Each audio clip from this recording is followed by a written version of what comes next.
Shalom, perkenalkan nama saya Agnes Monika Sinabariba dengan nomor NPM 211100076, Fakultas Keguruan dan Ilmu Pendidikan, Program Studi Bahasa dan Sastra Indonesia. Pada video kali ini saya akan membahas tentang perkembangan peserta didik yang diampu oleh dosen Ibu Rinisa Saragi, SPD MPD.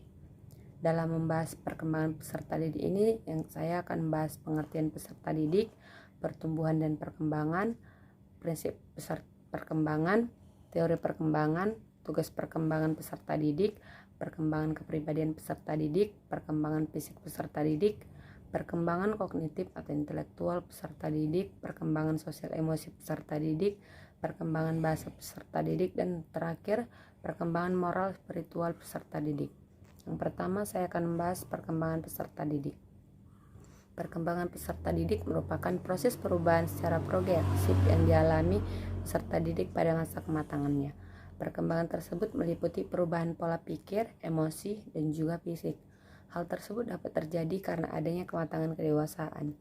Perkembangan peserta didik adalah suatu proses perubahan peserta didik baik dari karakter dan psikis seorang peserta didik menjadi lebih dewasa dan berkembang menjadi pribadi yang lebih baik. Yang kedua, saya akan membahas tentang pertumbuhan dan perkembangan. Pertumbuhan adalah suatu proses bertambahnya jumlah sel tubuh suatu organisme yang disertai dengan pertambahan ukuran, berat, serta tinggi yang bersifat irreversibel, yaitu tidak dapat kembali pada keadaan semula. Perkembangan adalah bertambah kemampuan atau skill dalam struktur dan fungsi tubuh yang lebih kompleks dalam pola teratur yang dapat diramalkan sebagai hasil proses kematangannya. Ada beberapa pengertian perkembangan menurut para ahli. Saya akan menjelaskan beberapa saja. Menurut Hurlock menyatakan perkembangan sebagai rangkaian perubahan progresif yang terjadi sebagai akibat dari proses kematangan dan pengalaman. Dan menurut Hasan menyatakan perkembangan berarti segala perubahan kualitatif dan kuantitatif yang menyertai pertumbuhan dan perkembangan dan proses kematangan manusia. Yang ketiga, ada prinsip-prinsip perkembangan. Prinsip-prinsip perkembangan manusia tidak pernah dalam keadaan statis. Sejak terjadi proses pembuahan hingga ajal tiba, manusia selalu berubah dan mengalami perubahan. Perubahan tersebut bisa menanjak, kemudian berada di puncak, kemudian mengalami kemunduran. Menurut ahli, Hurlock menyatakan prinsip perkembangan ada 9. Yang pertama, ada dasar-dasar permulaan adalah sikap kritis. Kedua, peran kematangan dan belajar. Ketiga, mengikuti pola tertentu yang dapat diramalkan. Keempat, semua individu berbeda. Kelima, setiap perkembangan mempunyai perilaku karakteristik. Keenam, setiap tahap perkembangan mempunyai risiko. Ketujuh, perkembangan dibantu rangsangan. Kelapan, perkembangan dipengaruhi perubahan budaya. Kesembilan, harapan sosial pada setiap tahap perkembangan. Yang lalu saya akan bahas tentang teori perkembangan. Teori perkembangan kognitif Piaget adalah salah satu teori yang menjelaskan bagaimana anak beradaptasi dengan dan menginterpretasikan objek dan kejadian-kejadian sekitarnya. Bagaimana anak mempelajari ciri-ciri dan fungsi dari objek seperti mainan, perabot, dan makanan, serta objek-objek sosial seperti diri, orang tua, dan teman. Bagaimana cara anak mengelompokkan objek-objek untuk mengetahui persamaan-persamaan dan perbedaan-perbedaannya, untuk memahami penyebab terjadinya perubahan dalam objek-objek dan peristiwa-peristiwa, dan untuk membentuk perkiraan tentang objek dan peristiwa tersebut.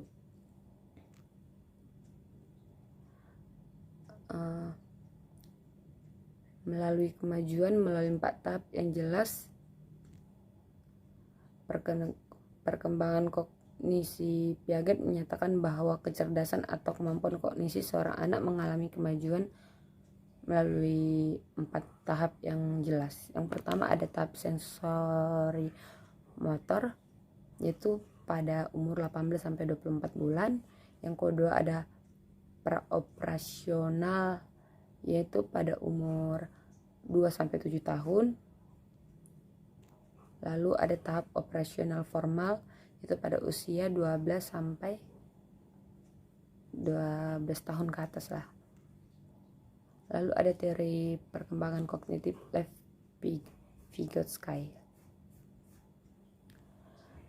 Teori perkembangan kognitif menurut Vygotsky yaitu teori di mana anak ketika belajar mendapat pengaruh besar dari orang tua dan orang-orang di sekitarnya. Karena anak-anak jika diajari oleh orang tua dan orang-orang yang sudah terlatih, maka anak akan lebih memahami dan mengerti apa yang sedang ia lakukan dan pelajari. Teori perkembangan kognitif menurut Vygotsky ada 3, yaitu ada konsep scaffolding, ada bahasa dan pemikiran, lalu ada teori belajar bermakna.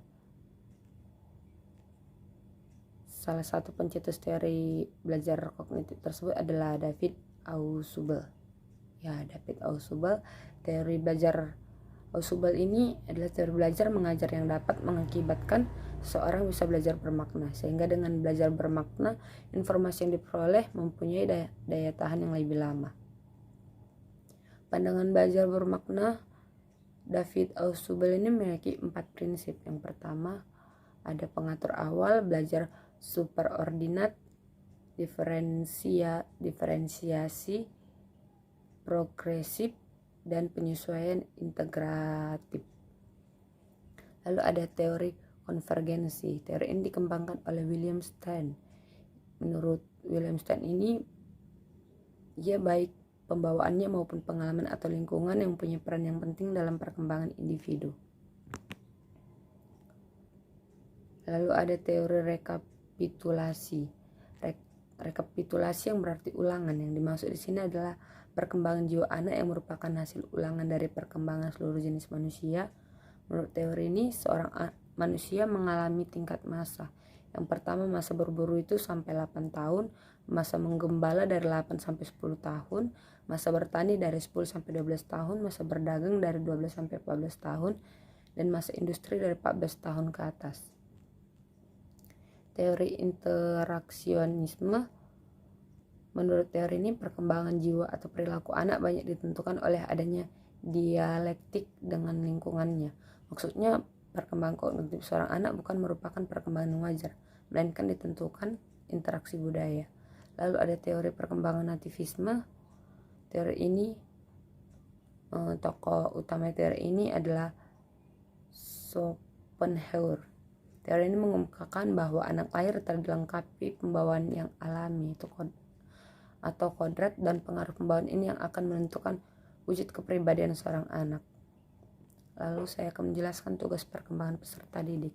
Tugas perkembangan peserta didik, tugas perkembangan pada masa bayi atau kanak-kanak, pada 0 sampai 6 tahun itu tugas mereka belajar berjalan, memakan makanan padat, belajar berbicara, belajar buang air kecil dan besar.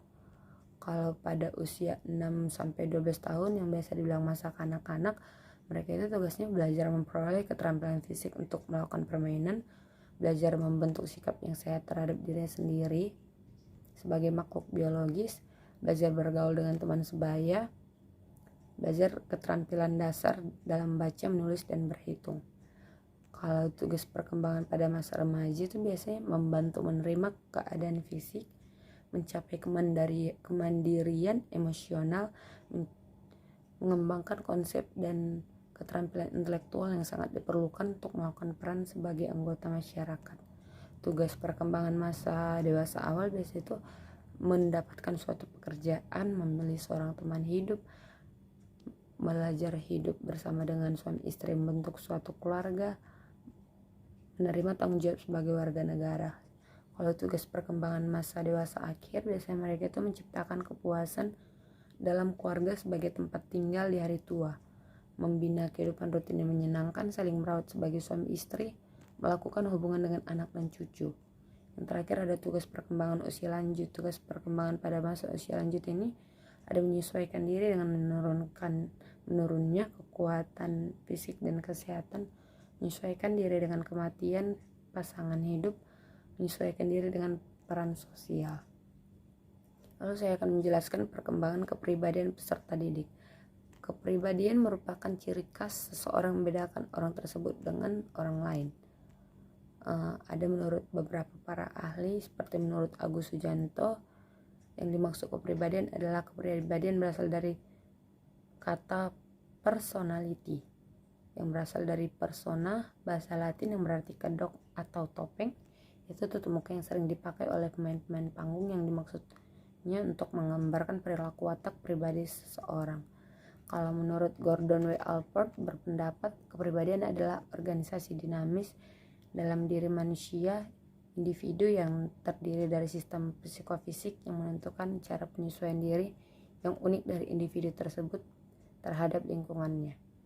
Ada macam-macam kepribadian yang dimiliki khususnya peserta didik. Yang pertama ada kepribadian ekstrovert, dicirikan dengan sifat sosialibilitas, bersahabat, seperti menikmati kegembiraan, aktif dalam berbicara, orangnya impulsif, menyenangkan, spontan, dia ramah, sering mengambil bagian dalam aktivitas sosial. Lalu yang kedua ada kepribadian introvert. Kepribadian introvert ini seperti dicirikan dengan sifat yang pemalu, suka menyendiri, mempunyai kontrol diri yang baik, dan susah. Kadang biasanya orang introvert, kok menurut saya tuh seperti susah bergaul gitu. Yang ketiga ada neurosis, dicirikan dengan pencemasan, pemurung, tegang, bahkan kadang-kadang disertai dengan simptom fisik seperti keringat, pucat, dan gugup. Lalu ada faktor-faktor yang mempengaruhi perkembangan kepribadian. Yang pertama ada faktor bawaan, termasuk sifat-sifat yang diturunkan kepada anaknya. Misalnya sifat sabar, anak dikarenakan orang tuanya juga memiliki sifat sabar. Yang kedua ada pengalaman awal dalam lingkungan keluarga. Ketika anak masih kecil, pengalaman itu membentuk konsep diri primer yang sangat mempengaruhi perkembangan kepribadian anak dalam mengadakan penyusunan diri dan sosial pada perkembangan kepribadian periode selanjutnya. Yang ketiga ada pengalaman kehidupan. Selanjutnya dapat memperkuat konsep diri dan dasar kepribadian sudah ada, atau karena pengalaman yang sangat kuat sehingga membuat konsep diri dan sifat-sifat yang sudah terbentuk pada diri dia sendiri gitu. Lalu saya akan membahas teori fisik peserta didik.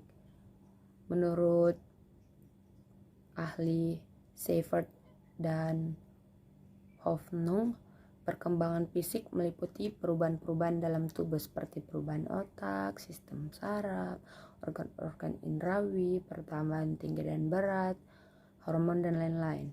Dan perubahan-perubahan dalam cara individu dalam menggunakan tubuhnya, seperti perkembangan keterampilan motorik dan perkembangan seksual, serta perubahan dalam kemampuan fisik seperti penurunan fungsi jantung, penglihatan, dan sebagainya. Karakteristik perkembangan fisik peserta didik ini, yang pertama ada karakteristik perkembangan fisik pada masa anak-anak, yaitu pada umur 0-5 tahun. Perkembangan kemampuan fisik pada anak kecil bisa ditandai dengan mulai mampu melakukan bermacam-macam gerakan dasar yang semakin baik, yaitu gerakan-gerakan berjalan, berlari, melompat, meloncat, melempar, menangkap, dan yang berhubungan dengan kekuatan yang lebih besar sebagai akibat pertumbuhan jaringan otot lebih besar. Yang keempat ada karakteristik perkembangan fisik pada masa anak dari umur 5-11 tahun. Perkembangan waktu reaksi lebih lambat dibanding masa kanak-kanak. Koordinasi mata berkembang dengan baik, masih belum mengembangkan otot-otot kecil, kesehatan umum relatif tidak stabil dan mudah sakit, rentan, dan daya tahan kurang. Pada usia 8-9 tahun terjadi perbaikan koordinasi tubuh, ketahanan tubuh bertambah. Anak laki-laki cenderung aktivitas yang ada kontak fisik seperti berkelahi dan bergulat. Koordinasi mata dan tangannya lebih baik, sistem peredaran darah masih belum kuat, koordinasi otot dan saraf masih kurang baik. Pada usia 10-12 tahun, kekuatan anak laki-laki lebih kuat dari wanita, kenaikan tekanan darah dan metabolis yang tajam. Wanita mulai mengalami kematangan seksual itu di umur 12 tahun, lelaki hanya 5% yang mencapai kematangan seksual.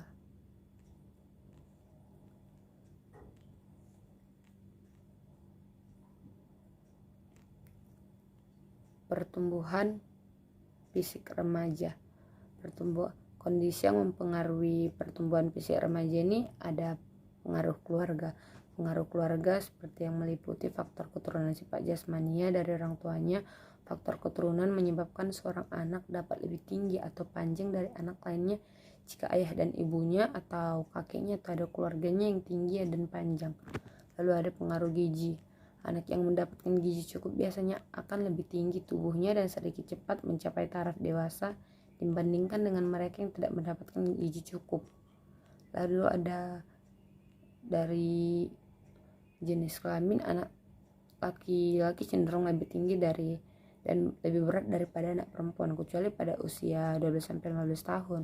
Anak perempuan biasanya akan lebih sedikit tinggi dan lebih berat daripada laki-laki. Hal ini terjadi karena bentuk tulang dan otot pada anak laki-laki berbeda dengan anak perempuan. Anak perempuan lebih cepat kematangannya daripada anak laki-laki. Kegiatan dapat membantu perkembangan peserta didik ada 3. Yang pertama, kita bisa olahraga, pramuka, permainan atau outbound.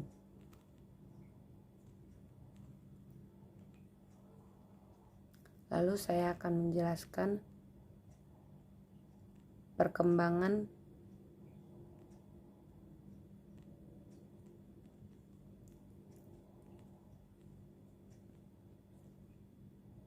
sosial emosi peserta didik.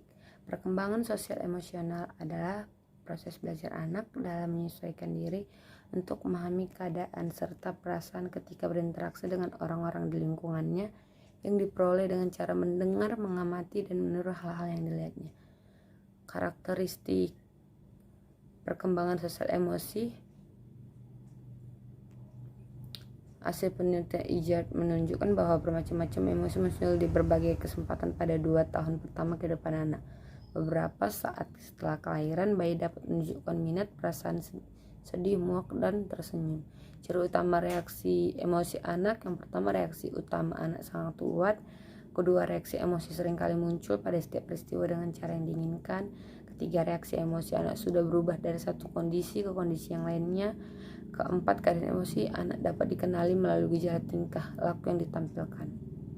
Tahapan perkembangan sosial emosi peserta didik. Tahapan pertama ada percaya dan tidak percaya. Itu terjadi biasanya pada usia 0 sampai dengan 18 bulan.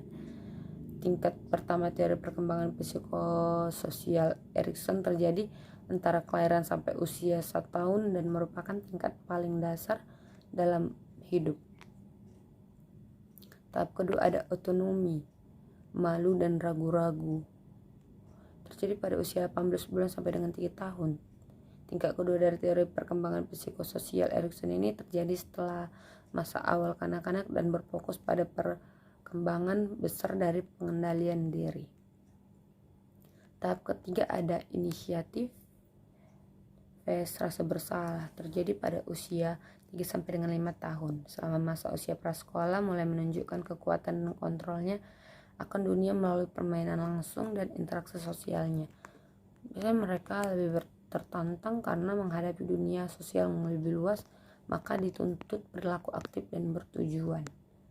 Lalu pada tahap yang terakhir, tahap keempat ada industri phase inferiority, tekun, lawan rasa rendah diri. Terjadi biasanya pada usia 6 sampai dengan pubertas. Melalui interaksi sosial, anak mulai mengembangkan perasaan bangga terhadap keberhasilan dan kemampuan mereka. Anak yang didukung dan diarahkan oleh orang tua dan guru. Faktor perkembangan sosial emosi. Berbagai faktor yang mempengaruhi perkembangan emosi anak. Ada keadaan di dalam individu, keadaan individu seperti usia, keadaan fisik, inteligensi, peran seks, dan lainnya. Ada sebab-sebab yang bersumber dari lingkungan. Anak-anak hidup dalam 3 macam lingkungan yang mempengaruhi perkembangan emosi. Yang pertama ada lingkungan keluarga, sekitarnya, dan juga sekolah. Lalu saya akan membahas tentang perkembangan bahasa peserta didik. Bahasa adalah kemampuan yang dimiliki manusia untuk berkomunikasi dengan manusia lainnya menggunakan tanda, misalnya kata dan gerakan. Menurut para ahli, ada beberapa para ahli seperti sinologun dan semiawan, bahasa merupakan media komunikasi yang digunakan untuk menyampaikan pesan dengan menggunakan simbol-simbol yang disepakati bersama. Kemudian kata dirangkai berdasarkan urutan bentuk kalimat yang bermakna dan mengikuti aturan tata bahasa yang berlaku dalam suatu komunitas atau masyarakat. Lalu ada menurut Profesor Dr. Utami Munandar, bahasa merupakan alat sosialisasi dan merupakan dasar perkembangan inteligensi. Tahap perkembangan bahasa. Pada perkembangan bahasa usia bayi, ucapan bayi pertama terjadi pada usia 10-6 bulan.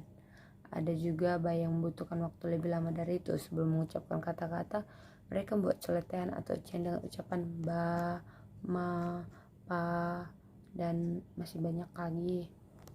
Hal ini terjadi pada usia sekitar 3-6 bulan.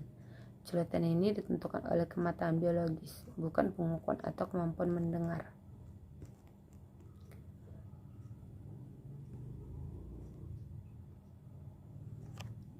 Pada usia 18-24 bulan, pembicaraan telegrafi adalah penggunaan kata yang pendek dan tepat untuk komunikasi yang dikarakteristikkan dengan ungkapan anak-anak. Perkembangan bahasa anak usia dini. Perubahan bahasa pada usia dini. Yang pertama ada berkenaan dengan fonologi. Beberapa anak usia prasekolah memiliki kesulitan dalam mengucapkan kelompok konsonan, misalnya huruf S, huruf T, huruf R, seperti kata setrika. Berkenaan dengan morfologi, pada kenyataannya anak-anak ini juga dapat mengembangkan ungkapannya mulai dari 2 kata setiap kalimatnya. Kalau berkenaan dengan sintaksis, anak belajar dan menerapkan secara aktif aturan-aturan yang dapat ditemukan pada tingkat sintaksis. Kalau berkenaan dengan semantik, begitu sudah mampu menggunakan kalimat yang lebih dari kata, anak-anak sudah mulai mampu mengembangkan pengetahuan tentang makna dengan cepatnya. Faktor-faktor yang mempengaruhi perkembangan bahasa. Yang pertama adalah faktor umur anak. Manusia bertambah umur akan semakin matang pertumbuhan fisiknya, bertambah pengalaman dan meningkatkan kebutuhannya. Bahasa seseorang akan berkembang dengan sejalannya pertambahan pengalaman dan kebutuhannya. Yang kedua ada kondisi lingkungan. Lingkungan tempat anak tumbuh dan berkembang memberi andil dan cukup besar dalam berbahasa. Perkembangan bahasa di lingkungan perkotaan akan berbeda dengan di lingkungan pedesaan. Yang ketiga ada kecerdasan anak. Untuk meniru lingkungan tentang bunyi atau suara, gerakan, dan mengenal tanda-tanda memerlukan kemampuan motorik yang baik. Saya akan menjelaskan tentang perkembangan moral spiritual peserta didik. Pengertian moral menurut Gunarsa adalah rangkaian nilai tentang berbagai macam perilaku yang harus dipatuhi. Istilahnya moral sendiri berasal dari kata mores yang berkata tata cara dalam kehidupan adat istiadat dan kebiasaan. Perkembangan moral menurut umur. Perkembangan moral spiritual pada masa bayi dan 0-2 tahun. Pada masa ini tingkah laku hampir semuanya didominasi oleh dorongan naluri belaka. Pada perkembangan spiritual pada masa kanak-kanak awal 18 bulan sampai 3 tahun, pada fase ini anak sudah mengalami peningkatan kemampuan kognitif. Anak dapat belajar membandingkan hal yang baik dan buruk untuk melanjuti peran kemandirian yang lebih besar.